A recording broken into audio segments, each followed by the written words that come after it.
This is Cricbuzz Chatter with Adam Collins and Michael Vaughan after day one of the sodden first test match between England and the West Indies down at Southampton. Vaughany, we were expecting 90 overs. We ended up getting 82 minutes, regrettably, but nonetheless, at least cricket is back. Yeah, cricket is back. Frustration all round from the players' perspective to the broadcasters here to many listening on the radio and watching on the television. But we got 17 overs. It was pretty good. I thought the West Indies started nicely. They got the ball in the right areas. Then I thought Denley and Rory Burns played with a huge amount of skill, patience, discipline. Exactly the type of cricket that you need to deliver in these kind of conditions. I think the West Indies will be in their room tonight probably regretting the fact that they didn't make England play enough, didn't bowl full enough onto that off stump, and they probably feel of the 17 overs they should have really picked up 2 or 3 wickets. You were spot on when we did our preview the other day, saying that Stuart Broad will be left out of the 11 in favour of the speed duo of Archer and Wood.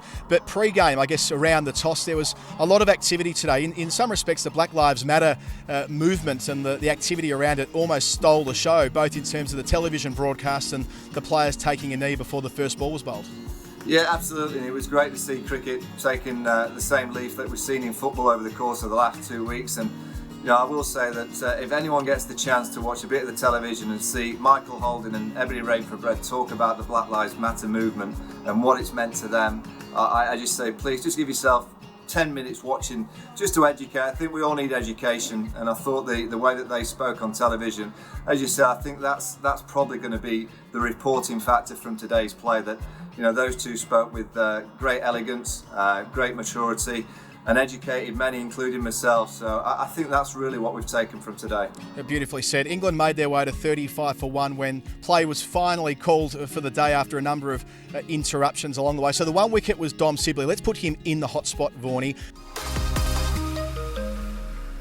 Left a ball which crashed into his off stump courtesy of Shannon Gabriel. Wasn't the only time that England players left balls which nearly ended up cannoning into their stumps, I should add, but nonetheless, Sibley, he lost a lot of weight. We heard a lot of talk leading into the test match about his fitness regime, but just got a good one early on, but shouldering arms, it never looks good, does it? No, if you're fit or not fit, it's irrelevant if you don't play a shot to a ball that's going to crash into your off stump. I mean, the ball before is the one that did for him, because it was a similar ball, a little bit straighter, and it went away from him, and he played and missed. And the next ball's just a little bit wider, it nips back, and obviously the dreadful noise of it crashing into the off stump. The one thing I'll say is, when you're a test match opening batsman and you want to get to the high level and stay here for a long period of time, you have to do your research on the bowlers you're going to face, and both Kemar Roach and Shannon Gabriel, they do angle the ball in wide of off stump. So I would say, as a right-handed batsman, if you are erring on the side of what to do, I think you were on the side of playing if you're in any doubt when you've got that angle coming at you. Saying that, it was a decent delivery. You've got to be respectful to the fact that the players haven't had any practice really, just a 3-day game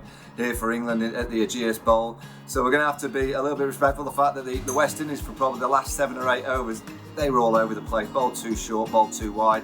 The quality over the course of the next 3 weeks might not have been the quality that we would have expected, but I thought the West Indies for 8 overs were great, for the other 10 overs weren't so good, and I thought for England, obviously the first 2 overs they looked vulnerable, looked nervous, and all of a sudden Burns and Denley got into their groove and played very nicely. It's such a trap, isn't it? Day one in England, start of a new tour. We often see teams come here and not bowl as full as they might. Yeah, and also we're in July, so I think you've got to put into the equation that this pitch has had 3 or 4 months of dryness underneath. That's the reason why Ben Stokes won the toss and had a bat. Also, this England side played better when they bat first. I think Jason Holder overnight and Phil Simmons will have a brief chat and get the players together and go, like, just basics. In English conditions, when the clouds are around, just bring the batsman forward. If the ball's being hit down the ground with the drive, as a captain you don't mind that, but when you're getting hit square at the wicket, which they did on a few occasions with the flicks off Rory Burns and the cut and the pull shot of Joe Denley, then you know your lengths and your lines aren't quite right. So I'd expect a more disciplined, basic approach from the West Indies tomorrow. Now, pressing fast forward, Vaughany, I don't know how many times you and I have said that the next day could define Joe Denley's career, but on a track which should have runs in it, on the day where England needs to make the most of it, having won the toss. Speak about how he will feel when he goes to bed tonight. Of course, he's faced 48 deliveries already. Forget about his score, it's irrelevant. It's his time at the crease, of course. But how will Joe Denley feel when his head hits the pillow this evening? Well, he's not out, so he should be absolutely delighted that he saw off Kemar Roach, who was bowling beautifully. Shannon Gabriel bowled some great deliveries, and I thought he looked excellent. His forward defence is right up there. He gets a good stride in, gets his head over the ball. You know, he's just got it in him, as a lot of players have in this era, to make mistakes. If he can nullify those mistakes tomorrow and just play nice and straight, wait for those short, wide ones, he will get them from this kind of a West Indies attack. There should be a score for him. He needs 100. You know, he's in his 15th test. He's the age of 34. He's averaged 30.